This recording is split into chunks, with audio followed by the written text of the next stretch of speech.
Hello, beautiful people.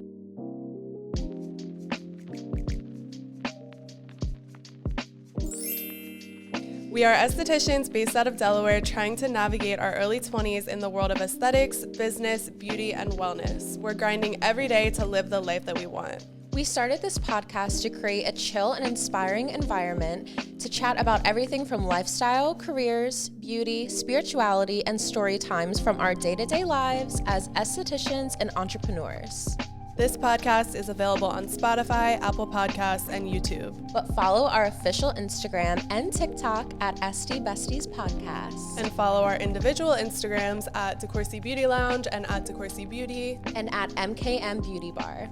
Grab your coffee or wine, depending on what time of day you're listening.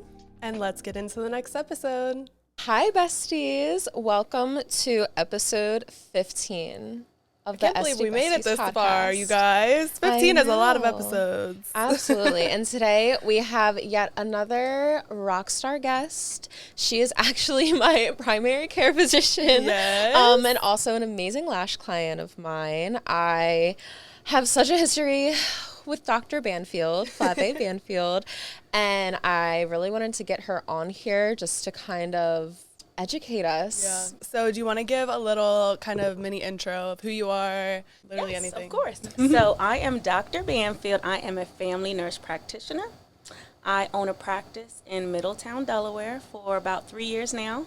Mm-hmm. And I'm loving it. I'm loving taking care of patients, keeping them healthy, keeping them well.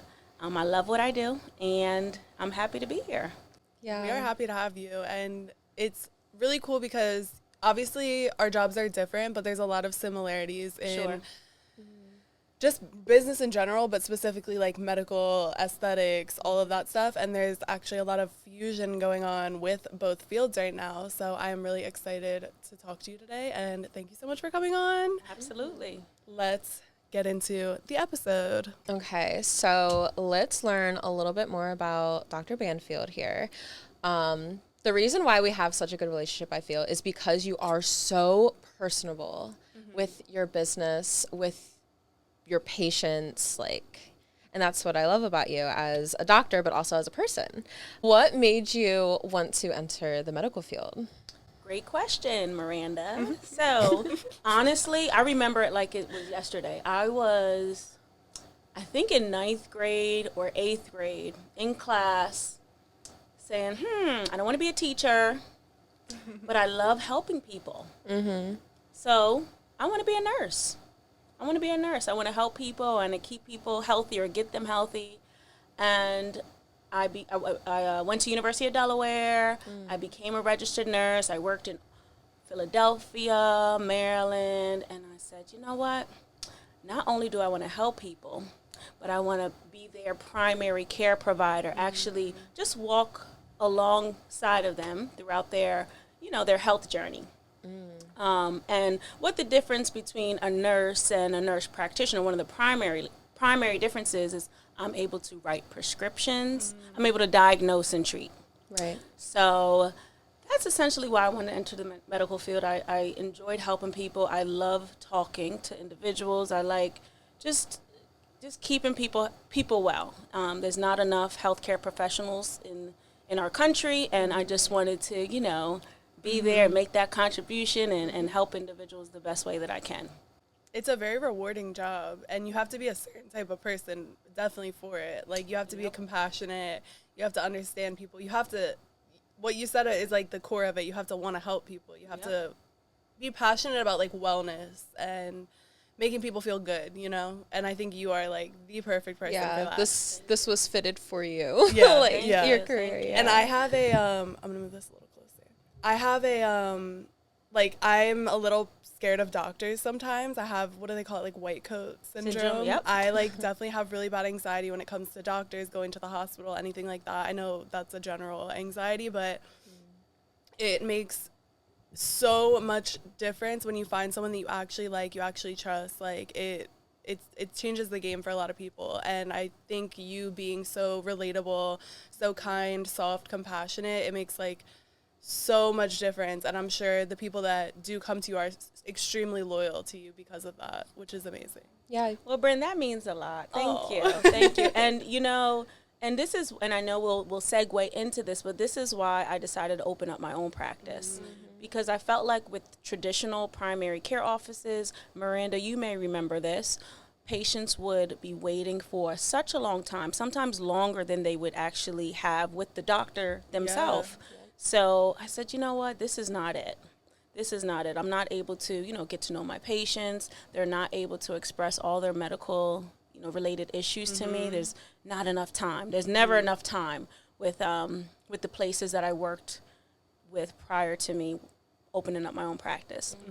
So at my current practice, I allot 1 hour for follow-up visits and then 90 minutes for new patient appointments. Oh, wow. So that patients have as much time as they can with me, and they're able to text me and call me, and it's very personalized. It's such That's a amazing. unique experience. It really is. Yeah, there's really not, that doesn't happen. No. It's so hard to get in touch with your doctor typically. Like I would say pretty much impossible for the most part in most And I literally scenarios. text you. Yeah. Like through not so personal huge. phone, but like we use a HIPAA compliant app because you know there's some photos that you just don't want circulating there on your on SMS messages or what have you. But so we definitely use a platform to, you know, just make it more secure and for patients to feel more comfortable, you know, just discussing their medical issues or whatever concerns they have. Yeah. That's actually so cool. It's like you have an innovative business. Yeah. It's still traditional in a medical sense, but innovative in like every other way, which I think is amazing. Yep. Yeah. So mentioning your business, tell us why you started. Well, you kind of already said why, but the whole process of starting your own practice. And I didn't even mention the name. I'm sorry. It's Advanced Family Care. Yes. So I started it because as I was mentioning, I was working in an office where I had 15-minute slots. And I am a talker, and I like to get to know people because everything encompasses your health, what you like to eat, what your relationship status is, where you work, you know. So everything, I like to get to know who you are as an individual before we hone in on, you know, your health concerns. Yeah. So I had 15 minutes. I said, you know what? Nope. This is not why I became a medical provider, and I decided to open up my own practice utilizing this model, and it's called direct primary care. That's the name of this healthcare model. Okay. And it's exactly what it is, direct primary care. So you can reach your provider directly, text, phone call, email, we offer same-day appointments, next-day appointments, video visits. My goal is to address medical concerns quickly and just make it more convenient for patients. Yeah. And there's no looking back. I would never go back to the traditional medical primary care setting where it's insurance-based. And my practice is we do not bill insurance companies, so it's a little bit more unique. That's why a lot of our patients are able to come in as often as they would like. There's never any co-pays. It's definitely That's like unheard of for some like people. That. It's definitely a unique experience for sure. Yeah. You've made your practice so easily accessible to people.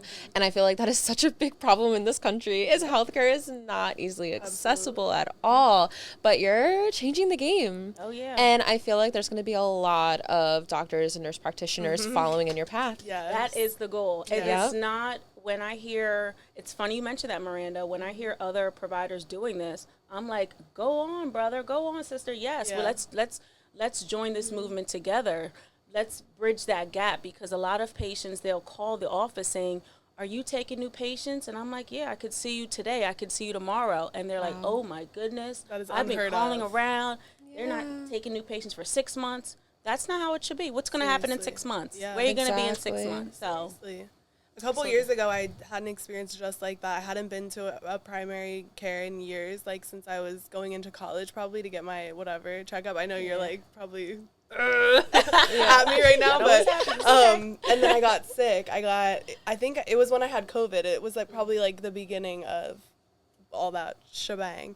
And I was having an anxiety attack, but I mistakenly diagnosed my anxiety attack for like having asthma, because I've also have like when I was younger I used to get asthma attacks when I would get colds or whatever. So I was in the car like having an anxiety attack, couldn't breathe, but thinking that my loss of breath was from COVID, but it was from my anxiety. And I was like at a wit's end. I was calling every doctor, and I didn't know you at the time. I was like, I would have texted you. Jesus, it would have made my life so much better. But every single doctor that I got to, even my old doctor that I had been to a couple years ago, said, you haven't been here, like, we're not taking patients right now. I was like, well, I don't need to come in, but is there anything you can tell me to do? Like, should I go to the hospital? Like, what? Like, I just am panicking right now. I don't know what to do. They were like, sorry, like, I don't know what to tell you. Like, maybe go to an urgent care. And that gave me even worse anxiety. Exactly. And, like, it was just crazy. Oh, so I can't even explain, like, especially for people like me that have anxiety, whatever, like, you are making the world of a difference. Yes. It's crazy. Seriously. And we probably need to save that whole topic for another podcast. Yeah. Because that is so much or so often under addressed mental health. And it's so real. It's so real. So another time. Yeah. But, Next episode. Yes, next episode. But it's Yep, definitely yep. underdressed for sure. Yeah, and I like how you said, like, you ask about relationship status, you ask about foods and all that stuff, because that's kind of what we talk about with holistic aesthetics. Like, we Everything goes try to hand in ask hand that too, because as a whole. Yeah, you got to piece all the pieces together. If someone comes in and they're having a problem, you can't just be like, oh, you know, it has to be a spread of questions that all Exactly. play into that piece. So Yep. Yeah, for our facial clients, that's why our wouldn't you? consultations are so in-depth sometimes. We want to know what you're eating. We want to know what your exercise level is at. How's your stress level? We want to know that because it all plays a part with your skin. And your skin is the biggest storyteller of your body. yeah, sometimes Yeah. people are like, why do you need to know all these questions? Right. I'm like, it's going to help Trust you, me, girl. trust me. Exactly. I don't know. Did you go from somewhere else before you started Advanced yeah. Family? Oh my goodness. You were you You were trying to find where you felt. Well, Yeah. you know, when you finish school, you start at one. I worked at actually a private practice okay. under another medical provider, which was okay, but still wasn't it, because Right. it's an insurance based type of model, and again, I had my 15-minute slots. Yeah, in and out. And then I worked at Westside Family Health for a lot while. Right. That was good, but you know, it was actually, I remember when I made my decision, I had a manager knock on the door and say, we need to hurry up. We have 3 of your patients still waiting in the waiting room. And I kid you not, I probably was with that patient for about, let's just say 20 minutes. Like now, I mean, I just love 90 it. minutes 90 later. minutes, Right. exactly. So yeah, and then from there, I did go to another practice for a little bit. And while I was there, I was thinking about, all right, what do I need to do to start a business? Yeah. As you know, Bryn, you know, Brainstorming. just brainstorming, and and then here I am now. That was, There you go. this is what, 3 years ago, and and like I said, sure it wouldn't look feels back. It feels like a year, but oh yeah, Right. oh my goodness, but time flies. Yeah. time flies, but all well worth it. Loving what I do, loving what I do. go. Wouldn't change it for the world. And every time, it's funny, my medical assistant, every time I see a new patient, I come out the room, or I'll call her and I'll say, oh my goodness, I just had the best visit with this patient. She or he is so cool, and we talked about this, and oh my, it's just building those relationships. Yeah, Yeah. and you get that. That's like why we love our job too, is we get to be so like one-on-one with people. In a traditional medical setting, you wouldn't necessarily think that they would get that like relationship Right. built. They don't Yeah. know anything about you. They're just in and out. But that's what creates the loyalty. That's what creates the respect. Yes, That's what creates for the sure. self. It's like you're doing something for me, I'm doing something for you. Like it's Absolutely. it's a circle. And I have to say, what you ladies are doing, and I'm going to throw this out there, it's amazing. A lot of our female clients, even male clients, we always talk about self-care. And one of the questions I ask to a lot of, you know, my mommy patients or patients in school or just live busy lives, like, okay, when do you take a moment for you? What do you do for you? And I kind of like look at them. I see, if they have their nails done or, what I said, I hope, I say, when you get your nails done, you go by yourself. You don't bring your kids, right? This is because that's your time. Yes. And of course, if anybody's asking, they'll look at me, where do you get your lashes done? I'll tell you exactly Let where me to tell go. you. Yes. Yeah. And I'll also Thank throw you. in there, like, use this as your self-care, your time to get away from the day-to-day.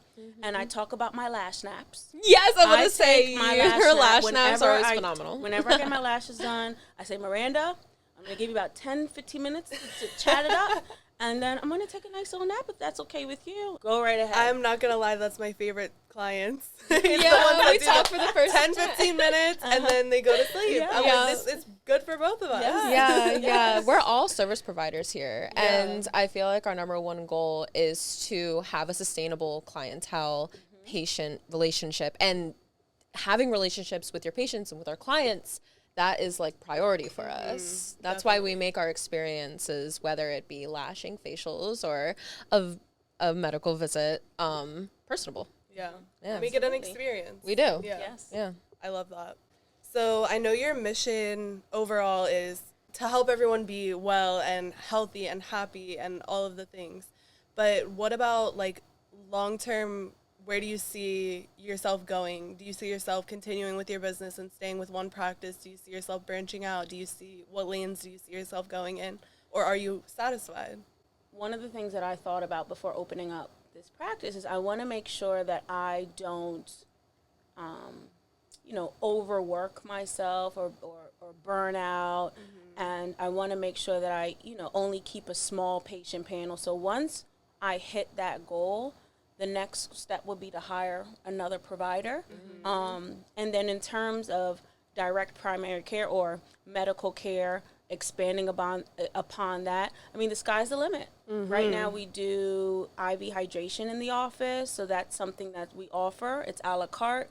There are discounts for patients of the practice, and that allows patients to kind of pick their infusion cocktail that has different vitamins and minerals in it. And again, that gives them about an hour of just peace and quiet, and while they're getting hydrated and getting energized.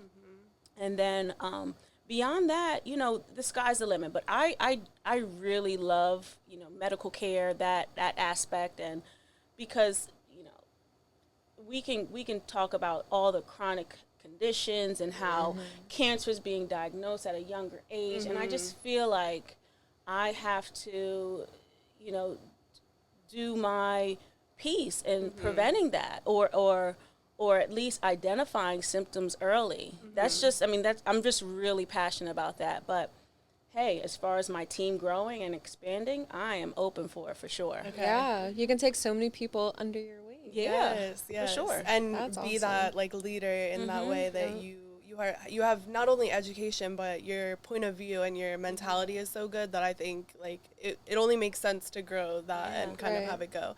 So as far as business, like what did you know how to do the business aspect? Did you get help when you were starting your own business, opening your own practice, or did you just figure it out? Oh, no. I had help. Okay. Shout out to my sister-in-law, Dr. Aisha Ryan with All Therapy. She owns She owns a physical therapy practice, and I leaned on her throughout this journey. She was very helpful, and from the business plan to the licensing, all of that. She was very helpful. So it's always good if you're thinking about opening up a business to have a mentor. And don't be afraid to send a message or, make a phone call. Hey, I'm thinking about doing this. I wanted to know if I can, ask a few questions. We're all here to help one another. That's the goal. I agree with that. There's so There many needs to be more patients people to like go that. around. There's so many clients to go around. Yes. Yeah. 100%. Like I would be happy if more people came to me asking me for advice or how to do something in their business. Even before this, we were talking about Instagram Reels, just being able to sit down and collaborate and share those things with each other. Yes. I would be happy if more people did it. And there's some people out here, especially in the beauty industry, we talk about this a lot, that are so uncomfortable with it. They are such gatekeepers. They will not help you. They will not, like, any question you ask, they shut you down. They're like, or they won't answer. We've had that a lot where we've reached out so politely to people asking the most general question. Yeah. And they, no response, seen, blah, blah, blah. It's like so weird, but I think that that's the biggest difference between. It's the difference of having like a scarcity mindset and an abundance mindset. That's it. Yeah, we've been preaching that. The difference between those people is having an abundance mindset and a scarcity mindset. People who have a scarcity mindset feel like there aren't enough clients or patients to go around, and they have to compete with people constantly to make money, to make a living, to make their career.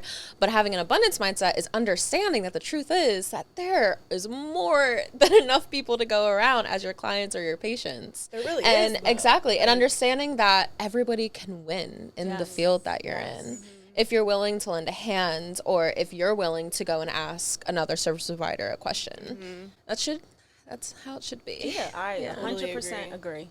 100% agree. So I know we talked about kind of the negative side for you as far as in your own medical practice, working under, you know, a general doctor's office, anything like that. Are there any other like pros and cons that you see versus being independent or working in that kind of environment other than the timing and that type of stuff? Yeah, great question. So it's a lot more work initially, I would say. Yeah. I mean, it's a lot more work in general because being an owner, I mean, you have to, initially you're wearing all the hats. Yep.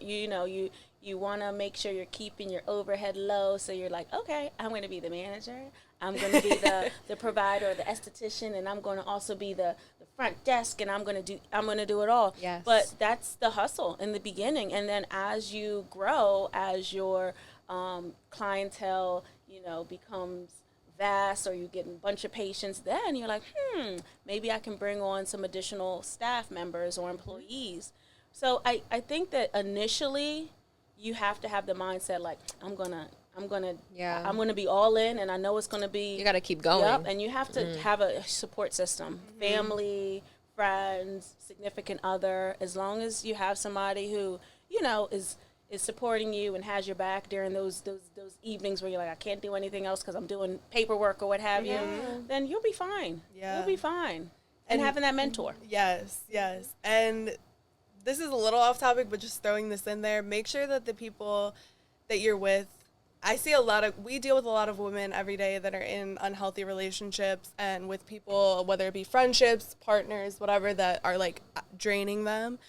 And I definitely see that direct correlation of their inability to grow past a certain point because they don't have the backbone, they don't have the confidence, whatever. If you're listening, take a look at the people around you, take a look at your partner, your best friends, your family, all of the above. And really reflect on the fact of, can I rely on this person or not for emotional support, especially if you're trying to start a business, you're trying to go to the next step in your life. Like, look at the people around you. Take you might need to do a little cleanse of the people in your life. And it's hard, but it's worth it if you have goals. Yes. Yeah, absolutely. 100%. So this is a question I was really excited to ask you because inclusivity is a high topic that not just you and I talk about, but also Dr. Aisha Ryan. We always talk about inclusivity in our fields. So what does diversity mean to you in the medical field, personally? Okay, so it's interesting. Before I opened up Advanced Family Care, prior to that, going into a room, a lot of patients thought I was the nurse or the medical assistant, and they would say, hey, when's the doctor going to come in? Oh, my gosh. So, I feel like women, especially minority women, are breaking the stigma in the medical field. There's plenty of more female medical providers than there were a decade ago.